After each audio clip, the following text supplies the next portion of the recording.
kumikinang.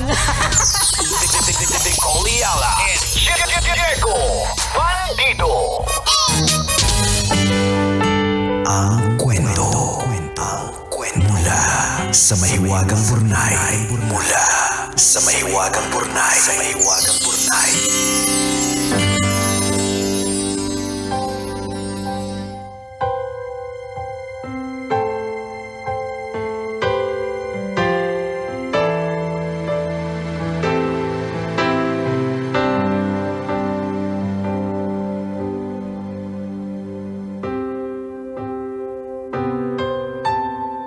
Dear kumikinang na tambalang Nicole Yala at Diego Bandido.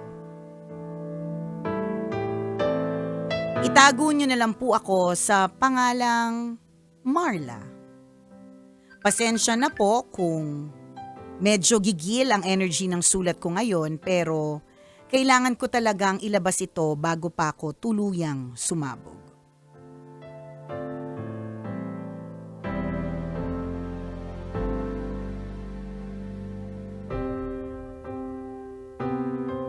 Ganito po kasi, may bagong kapitbahay po kami na may pusong sobrang lambot pagdating sa mga stray dogs at cats. Araw-araw siyang naglalabas ng pagkain sa tapat ng bahay niya.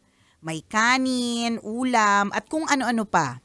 Sa totoo lang, nung una humahanga pa ako sa kanya. Sabi ko, buti naman at may taong may malasakit sa mga hayop.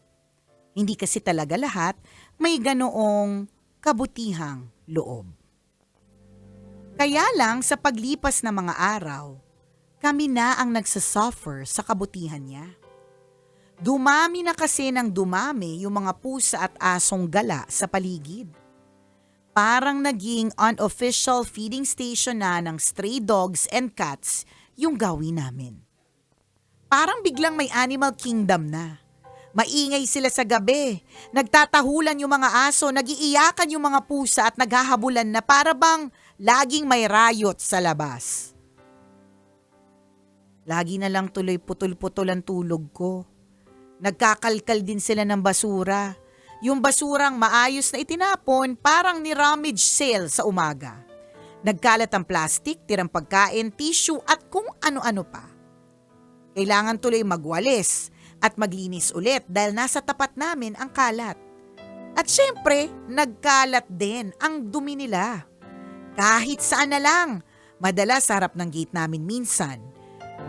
Tapos minsan sa driveway. Ilang beses na ako muntik makatapak. Hindi na ako makalabas nang hindi tumitingin sa lalakaran ko. Ang pinaka nakakainis, nagkaroon pa kami ng problema sa garapata.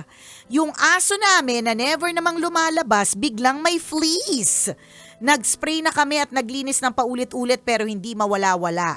Hindi din ako mapanatag sa rabies. Hindi naman namin alam kung nabakunahan ba yung mga aso at pusang gala. May mga bata sa street namin na naglalaro sa labas, papaano kung may makagat? Sino po yung mananagot? Sinubukan kong kausapin yung kapitbahay namin na maayos at sabi ko baka pwedeng wag na sa labas mismo magpakain. Baka pwedeng i-coordinate sa barangay o sa animal control. Ang sagot, naawa daw siya at wala namang ginagawa ang mga hayop. Tambalang kumikinang ano po kaya ang pwede kong gawin? Dumiretso na po ba ako sa barangay? Mag-file po ba ako ng formal complaint? Paano ko po ba ito haharapin nang hindi ako magmumukhang kontrabida at galit sa mga hayop? Gusto ko lang naman po ng tahimik, malinis at ligtas na paligid. Salamat po sa inyong payo. Ang inyong kumikinang na tagapakinig, Marla.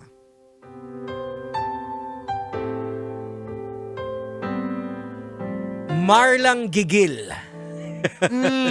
Yan, gigil na gigil si Marla. Koreka. Pero ano naman Valid. valid naman yung concern mo kasi sa totoo lang mahirap din naman talaga pag naging animal kingdom yung street nyo eh.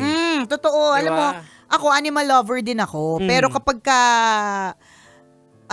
ibig sabihin I have pets. Pero yung kunyari, yun talaga yung nagiging problema kapag halimbawa nagpapakain ka ng mga stray cats and dogs sa harapan. Nangyayari talaga yun, ikakalat Oo. talaga nila. Tama. Hindi naman po talaga lahat trained. Ang pwede talagang gawin dyan ay i-train sila na kumain sa isang area lang talaga. Kaya nga 'di ba yun yung sinasabi ng iba, naku. Wag mo yung papakainin dito. Gabi-gabi na yan pupunta dito. 'Di ba? Tama. Gabi-gabi na yan mag-aabang, Oo. 'di ba? Mabuti man lang kung kakainin lang. Correct. Hindi naman nagliligpit ng pinagkainan. Oo. Kinakalat pa, winawasiwas pa. Yung mga pusa pa naman, mabilis talaga dumami. True. At saka iba yung amoy ng pupo ng pusa Correct. kaysa sa aso. Parehas whatever it is Oo. dog or cat, talagang kung hindi po ito kaagad na nalilinis, at natatapakan pa, 'di ba? Kumakalat din ito. Tama. Syempre, meron tayong problema sa hygiene. Ang problema pa, hinahawa ng garapata yung aso Correct ninyo. yan, oo. Pwedeng mamatay yan Yes, dahil sa oo. garapata. So may mga ganong klaseng danger. Oo. Tsaka yung hygiene, yung sanitation, yung ganyan, yun yung danger doon Oo. Sa totoo lang, yung mga basurang nakakalat, na pinagbubungkal. O, yung mga diaper. Correct, mga diaper, mga napkin, 'di ba? Tapos kunyari mga basong basag, Oo. 'di ba? Yung may mga bubog. Tapos kung pumapasok na ito sa loob ng bahay, Oo. maski ako naman high blood din talaga ako, to be honest. Correct. Without, of course, syempre baka pagalitan tayo ng boss, 'di ba? Ayaw naman natin Oo. na maisip nila na wala tayong pakialam sa animals. So supportive tayo at hindi naman din kasalanan ng mga animals na dumami sila at naging stray Oo. sila. Kaya lang, we really also have to protect the human beings. Ayan. Kaya nga merong agency yung gobyerno na animal control. So siguro tingin ko i-coordinate doon sa animal control para nang sa gayon maiwasan kasi wag na nating antayin na dumating na may makagat na bata, Ayan. ng aso o pusa man yan. Delikado kasi din Correct. Oo. So again, Marla, hindi naman hindi naman sa pagiging mahadera ka Oo. o ayaw mo sa mga hayop. Hindi Doing talaga. the right thing lang for Correct. safety ng community. Totoo. Kasi community yan May community dyan Correct. Alam mo, yan yung isa sa mga grabing hindi matigil na pag-aaway sa Viber group ng mga Homeowners. ng mga homeowners, yung mga masyado maingay ang mga aso, dapat ang mga pusa ay ganyan.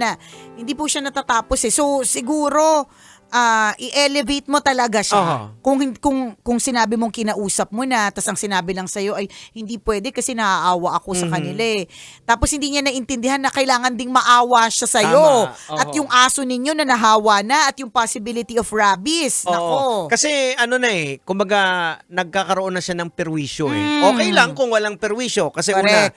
yung tulog nyo nasisira. Yes. 'Di ba? Yung Sipin mo, eyebags na kayo na tinubuan ng tao. Team Panda na kayo. Dati naman Oo. fresh kayo. Pag lumalabas kayo ng bahay, parang nanood kayo ng Korean novela ng mga Oo. tatlong Tapos pag lumalabas ka sa bahay mo, parang tumitingin ka, baka may landmines Correct. na maapakan. So talagang nagkakaroon na siya ng Yes. discomfort sa Totoo. inyo At pag nakatapa ka ng mga landmines, 'di ba? Dadalhin mo 'yan sa loob ng sasakyan. Oo. At yung loob ng sasakyan ang baho na. Tapos mainit na yung ulo niyon lahat. Tapos Ayan. yung anak mo bumagsak sa school kasi mainit ang ulo mo, 'di ba? Ganun. Hindi kasi Damay-damay na. Tapos Lahat pagdating ng mo sa bahay ay opisina, konektado. hindi mo napansin nakaapak ka pala ng correct. madadala mo pa. Dala-dala mo na natapak mo doon sa Oo. opisina ng boss mo na Correct. carpet na kulay puti na binili pa sa New York. Oo, Yo. tapos pinagbintangan yung messenger nyo. Correct. At yung messenger na si Tante. Oo. Tingnan mo. Ayun na. Kung saan na umabot. Diba? Oh. Yun, so ang dapat malala, ma-address siya. ang malala, yung messenger na yun, kapatid nung tagapakain. Oh, yun pa. Nag-full circle moment. Oo, Ngayon, nag-aaway tuloy sila. hindi lang yun. Oh. Dahil nag-away sila at wala na ring trabaho yung kapatid, wala na mapakain doon mga Ayan stray na. dogs and cats. Mas danong dumami yung Ang daming problema. As a scriptwriter, ang tambalan na sa scriptwriter. Diba? Hindi, madami kasi talaga siyang nakakabit na posibleng mga problems at issues. And we don't want that. Correct. Yun lang yun. Ayaw natin yun. Ayan. So, ang pinakagagawin mo, Marla, yun, siguro, dahil nakausap mo na siya, Yes. lapit mo na sa mga kinaukulan. Correct. Yung concern mo. Pero, mas maganda din sabihin mo sa kanya kasi feeling ko mas mag-aaway kayo kung bigla-bigla na lang merong mga tanod na dumating. Oo. Tapos tumitingin yung kapitbahay, pag-uusapan kayo, Oo. di ba? May mga ganun din eh. Sabihin mo na lang, medyo hindi naman napanakot, kundi talagang stern Oo. warning na, uy, talagang na to, nakaka-apekto na sa amin kung hindi mo kayang na ma-resolve natin within ourselves. Kakailanganin ko na yung Oo. tulong ni Kap. Ayan. Sabihin mo sa kanya na yung tulog nyo na disrupt, tapos yung mga kalat ng Tama. i-verbalize mo sa kanya Lahat yung ng sinabi mo sa amin, Oo. valid. Send mo lang sa kanya. Correct. Actually. O kaya itong Kapit- link nito. Link nitong tambalan na ito, nakapost naman to sa Facebook tsaka Oo. sa YouTube, Tama. 'di ba? O, pwede. I-share mo sa sa group chat ng homeowners nyo. Correct. Sabihin mo sa kanila na, ay grabe, parang pares ng kwento namin. Ganon. Ang galing naman ng tambalan, parang saktong-sakto sa kwento ng community natin, 'di ba? Ayan. Kailangan meron diyang mediator, kabisyo. We don't want naman na yung mismong kapitbahay mo, Correct. ikagalit mo. Yun kasi ang hindi maganda. Oo, kasi gusto natin, 'di ba, na ang mga kapitbahay natin, na mga kaibigan po natin, kasi sila ang makakatulong talaga sa Tama. atin in In times of case of emergency. emergency, yeah. Oo, sila yung mismong unang reresponde, yung mga kapitbahay. Ayan. So, ayaw natin magkaroon ng bad blood. Correct. Oo. Ikidex. Ayan. O siya, salamat na marami. Thank you, Marla. Thank you, Marla, Sana for nakatulong kami. sharing. Oo, Oo. sana. Ayan. Sa mga gusto naman po magbahagi ng kanilang mga kwento, pwede nyo pong ipadala yan sa amin. Go! Pwede nyo ko email. Send your stories at mahiwagangburnaystory@gmail.com. Hanggang dito na lang po ang tambalang kumikinang muli. Ako pong kumikinang na ulo, Diego Bandido. At akong kumikinang ina mo, Nicole Yala. Kailangan pa bang i-memorize yan? Basic! Yan, Marla. Sana Marla. maging maayos. Sana walang samaan ng loob. Sana walang mawarla. Oo, O, diba? yan. It's all for the best of the community. Tama. For all you know, di ba kapag baka mapabuti pa to kasi magkakaroon na ng panibagong proyekto yung barangay. Yes, oo. Di ba? Na oo nga no, napakaraming stray cat. Di ba may anong tawag doon, neuter ba yun? Yung parang kakapunin. Oo, kakapunin. May mga Di ba may ganyan. ganong project? Oo, may mga ganon. May mga ganong klaseng project para hindi na dumami. Though, ang laban naman ng mga iba, nababasa ko to lagi sa mga Viber group ng mga homeowners. Ang laban naman ng iba, hanggat may pusa, walang daga. Ayun. Oo, totoo din. Hanggang may pusa, walang daga, tsaka wala daw ahas. Hindi, may mga area na rin din na nag-uusap-usap na rin din Sa sila. bagay, may mga friends. Tropa-tropa Oo. Diyan, teritoryo nyo, huwag niyong pakialaman Correct. dito sa amin. O, dito sa street na to, mga daga kayo dyan. Oo. Dito sa street na to, ay mga pusa. Oo. Tapos yung mga pusa ko minsan, kasi naghahanap sila ng mga malalamig na area. Kuminsan sumisiksik yan sa mga kotse. Ayan. Umaakyat sa Ay, totoo. hood. Alam mo, naranasan na namin Nakakaskas. na may na may kuting sa Oo. hood. Hindi kami makaalis. Kasi kapag ka-stinart namin, iikot yung Oo. makina, maiipit siya. Sobrang hassle, promise. Dahil may puso ka naman, kasi parang Oo. katulad nitong si Marla, may puso naman siya para doon eh. Yes, Kaya lang, oo. ang hassle. Oo. Ang hassle doon ng anak.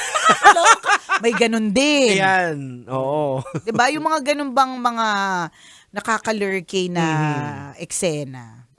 Tama. Siya. O siya, kami po ipapaalam na. Exit na muna. Bye! Kaya niyo yan.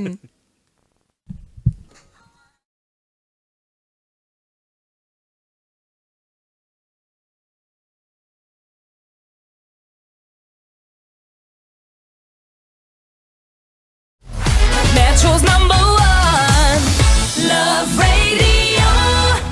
Basic!